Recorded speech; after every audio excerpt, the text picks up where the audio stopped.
안녕하세요. 공종근 전도사입니다. 2021년도 상반기 수련회가 시작되었습니다. 이번 수련회 주제는 다시 복음 앞에이고요. 베드로전서 1장 24절에서 25절 말씀을 통해서 우리의 기독교 신앙에서 가장 핵심이 되는 복음에 관해 자세히 공부하고 또한 삶 가운데에서 하나님의 사람으로 살아갈 길을 찾는 시간이 되기를 바랍니다. 주제 말씀에 관한 자세한 내용은 2월 21일 주일 오후에 업로드되는 청년부 예배 설교 영상을 시청해 주시기 바랍니다. 혹시 예배에 오프라인으로 참석하지 않아 설교를 듣지 못하신 분들은 여기서 잠시 영상을 멈추시고 설교 영상부터 봐주시면 감사하겠습니다. 지난 여름 수련회도 온라인으로만 진행하고 오프라인으로 계획되었던 1일 수련회는 당시 코로나19 상황이 악화되어 취소했었는데요. 이번에도 온라인으로 2주 그리고 오프라인 1주로 일정을 구성해 보았습니다. 2월 20일, 27일 두 번의 토요일 동안은 주제와 관련한 교육 영상을 유튜브로 업로드할 예정이고요. 3월 6일 토요일에는 오후 3시부터 9시까지 오프라인 수련회를 계획하였습니다. 하지만 코로나 전파 상황에 따라 온라인으로 대체될 경우 비슷한 일정과 내용으로 온라인 수련회를 진행하도록 하겠습니다. 매주 토요일 3번에 걸쳐서 나누게 될 복음에 관한 내용은 예수님의 일생을 중심으로 하는데요. 첫 주차인 2월 20일에는 예수님의 탄생과 공생애에 관해서, 27일에는 예수님의 고난과 십자가에 관해, 3월 6일에는 부활과 재림에 관해 살펴보겠습니다.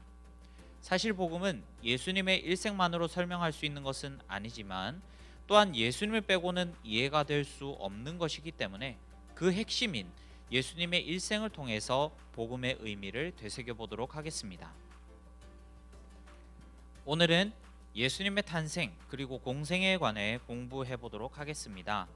먼저 준비해 주실 것은 성경책, 펜, 공책이나 혹은 그것을 대체할 수첩, 태블릿 PC나 노트북 등이 되겠습니다.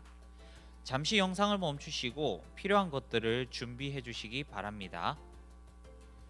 영상 중에는 따로 필기할 시간을 드리지 않기 때문에 중간중간 재생을 멈추시면서 필기해 주시기 바랍니다. 필기하신 것으로 사진을 찍어서 제 개인 카톡으로 보내 인증해 주시면 내용에 관계없이 선착순으로 3분께 커피 쿠폰을 선물로 드리도록 하겠습니다. 이제 본격적으로 오늘 다룰 내용으로 들어가 보도록 하겠습니다. 먼저는 예수님의 탄생에 관해서입니다. 예수님이 어떻게 태어나셨는지에 관해서는 아마 기독교인이 아니더라도 어느 정도 알고 있고, 또 크리스마스에 교회에서 연극 등을 통해서 이미지가 형성되어 있을 텐데요. 마구간, 아기, 요셉과 마리아, 목자, 동방박사, 천사, 별, 오늘은 이렇게 우리가 잘 알고 있는 이야기를 다루고자 하는 것이 아니고요. 우리가 사도신경으로 신앙 고백을 할 때 암송하는 이는 성령으로 잉태하사 동정녀 마리아에게서 나시고 라는 대목에 대해 생각해 보려고 합니다. 사도신경은 기독교 교리의 정수를 모아놓은 것이라고 할 수 있습니다. 이 사도신경은 우리를 잘못된 가르침으로부터 지켜주는 울타리와 같습니다. 사도신경은 그간 신앙의 선배들이 이단들과 싸워온 흔적이며 우리는 그 유산을 누리고 있는 것입니다. 때문에 이 짤막한 구절 안에서도 복음에 있어서 아주 중요한 가르침을 찾을 수 있습니다.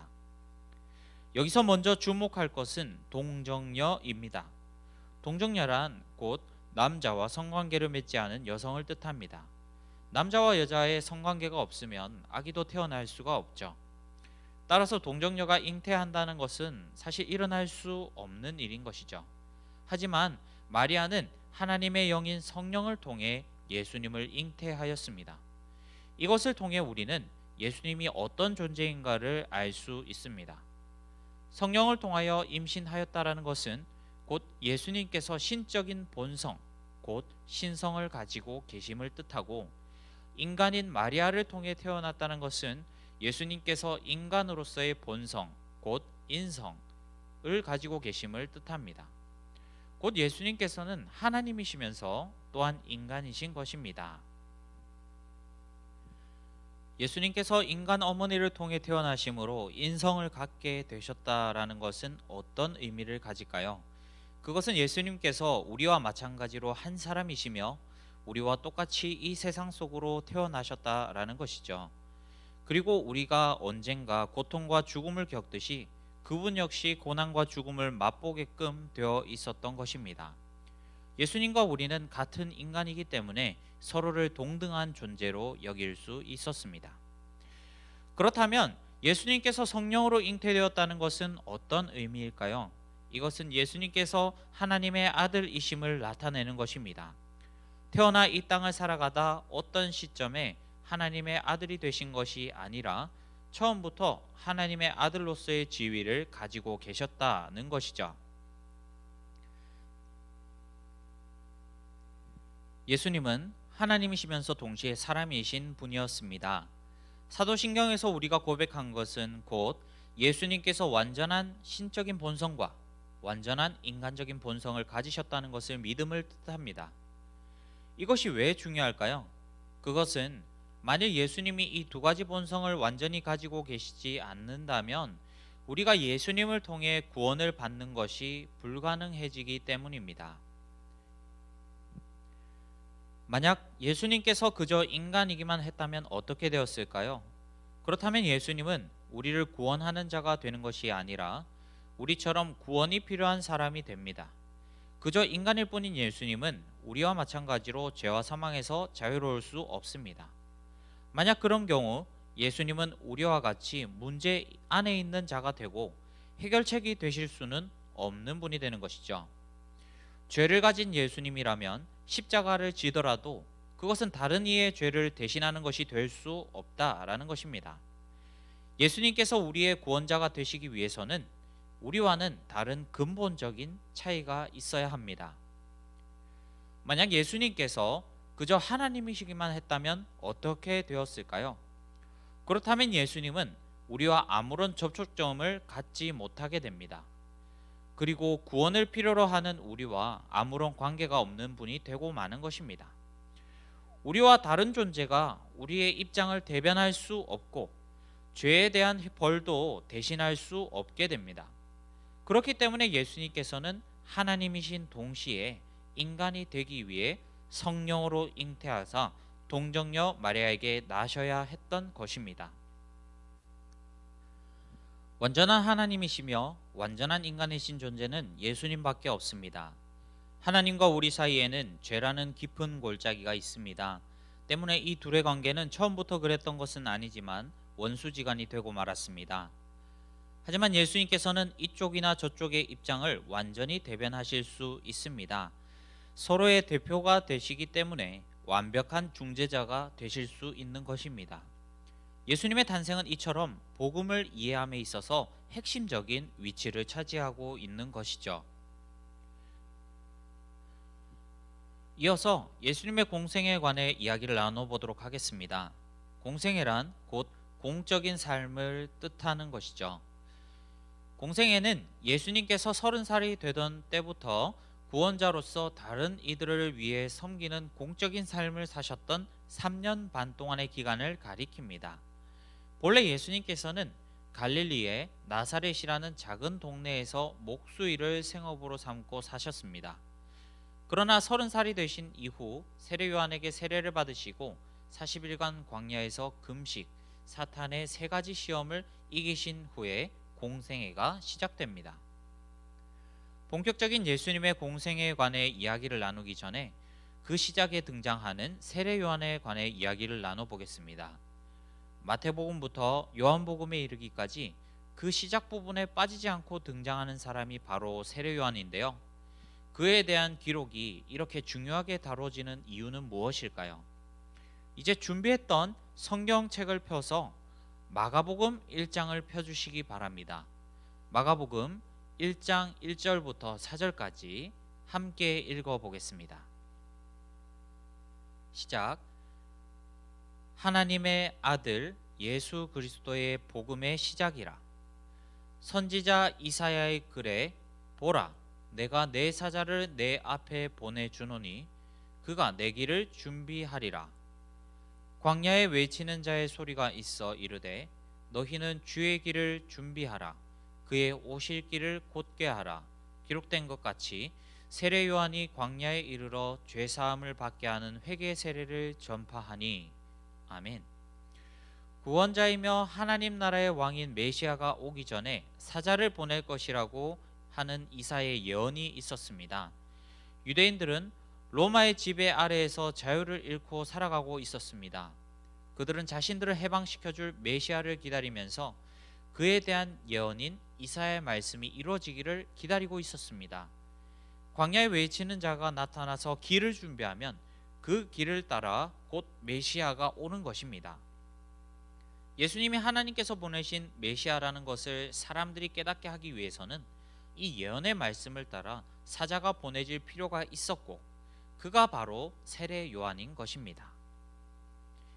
요한에게 세례를 받으신 뒤 예수님의 본격적인 활동이 시작되었습니다.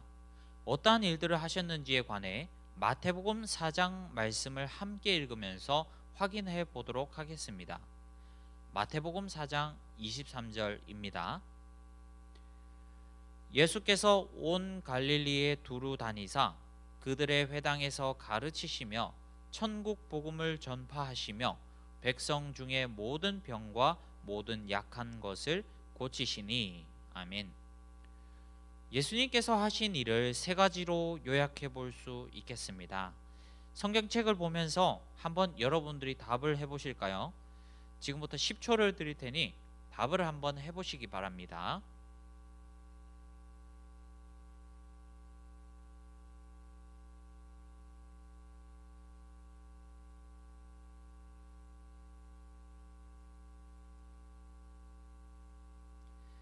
자, 정답은 첫째, 회당에서 가르치시며, 둘째, 천국 복음을 전파하시며, 셋째, 모든 병과 모든 약한 것을 고치신 것입니다. 이제 순서대로 하나씩 살펴보도록 하겠습니다. 첫 번째는 회당에서 가르치신 일입니다. 회당은 유대인들의 교육기관이자 행정센터 역할을 하던 곳이었습니다. 예수님의 고향인 갈릴리 지역 외에도 예루살렘이 있는 유대 지역과 해외에 거주하는 유대인들이 모여 사는 곳에서도 회당은 쉽게 찾아볼 수 있었습니다. 때문에 사도 바울이 지중해 연안을 돌아다니며 이방인들에게 복음을 전할 때도 회당은 그의 활동 근거지가 되었습니다. 예수님께서는 회당에서도 가르치셨지만 그곳에서만 가르치신 것은 아니었습니다. 여기서 잠시 영상을 멈추고 바로 이어지는 마태복음 5장부터 7장까지 어떤 가르침들이 있는지 훑어보시기 바랍니다. 예수님께서는 산에 올라가셔서 자기를 따르는 사람들에게 이스라엘 백성들이 모세를 통해 받았던 하나님의 율법에 관해 가르쳐 주시고 하나님의 백성이 어떻게 살아야 하는지에 관해 알려주셨습니다. 원수를 사랑하라. 오른뺨을 맞으면 왼뺨도 돌려대라. 겉옷을 구하면 속옷도 주라는 말씀들이 예수님의 가르침에서 나왔죠. 예수님께서 이러한 가르침을 주신 이유는 하나님 나라의 백성의 하나님을 향한 사랑은 똑같이 이웃을 사랑하는 삶의 모습으로 나타나야 한다는 것을 알려주시기 위함입니다. 다음은 복음을 선포하신 일입니다. 여러분, 복음이 뭘까요? 복음이란 풀어 말하면 복된 소식, 기쁜 소식이고요. 새로운 왕의 등극을 뜻하는 말이죠. 나를 다스릴 새로운 왕이 왕위에 올랐으니 기뻐하라는 것입니다. 유대인의 선조인 이스라엘 백성들은 이집트의 노예 생활과 바벨론의 포로 생활을 아주 오랜 시간 경험했습니다. 또한 예수님 당시 유대인들도 로마의 식민지 지배를 받고 있었죠. 때문에 이 복음이라는 말을 들은 유대인들은 아마 우리가 복음 하며 그것을 들었을 때 드는 감정과는 비교할 수 없는 기쁨과 흥분을 느꼈을 것입니다. 하나님께서 보내신 구원자가 드디어 우리를 해방시킬 날이 왔구나. 하지만 예수님은 유대인만을 위해 구원자로 오신 분이 아니었습니다. 예수님이 선포하시고 제자들에게 주신 복음은 유대인을 넘어 이방인들에게까지 퍼졌습니다. 지금 유대인이 아닌 우리들이 복음을 듣고 하나님의 백성이 된 것은 바로 예수님의 복음 선포로부터 시작된 것입니다. 예수님께서는 죄의 노예, 죽음의 포로인 우리들을 해방시키시고 하나님 나라의 백성이 되게 하셨습니다. 이것이 바로 복음의 결과인 것이죠.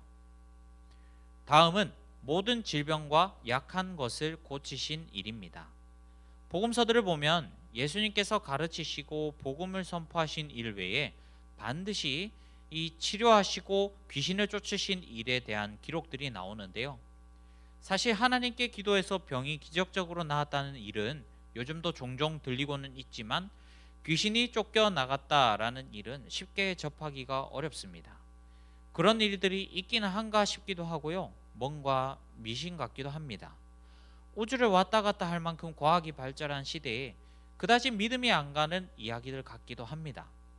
하지만 이 질병과 귀신 들림에 대한 성경적인 이해를 바탕으로 예수님의 치유와 귀신 쫓으신 일을 바라보면 그곳에서도 하나님 나라를 발견할 수 있습니다.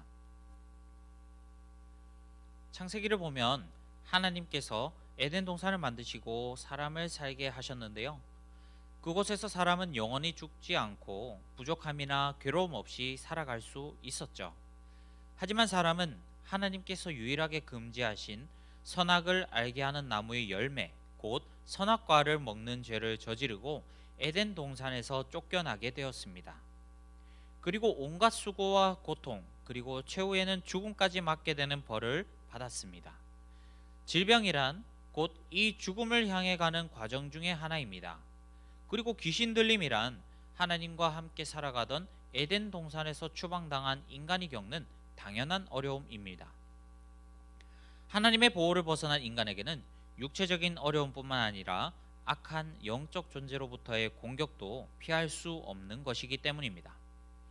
예수님께서는 이 치유와 귀신 쫓음을 통해서 복음을 받아들이고 하나님 나라의 백성이 된 자들에게는 에덴 동산에서 그러했던 것과 같은 하나님의 보호하심이 있다는 것을 말씀해 주시는 것입니다.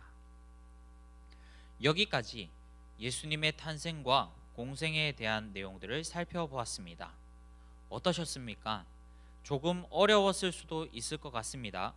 하지만 우리가 이러한 내용을 모른 채로는 예수님을 제대로 알 수도 그리고 믿을 수도 없다는 것을 기억하면서 앞으로 2주 동안 예수님의 일생에 관해서 열심히 공부해 보았으면 좋겠습니다. 그럼 다음 시간까지 평안하시기 바랍니다. 감사합니다.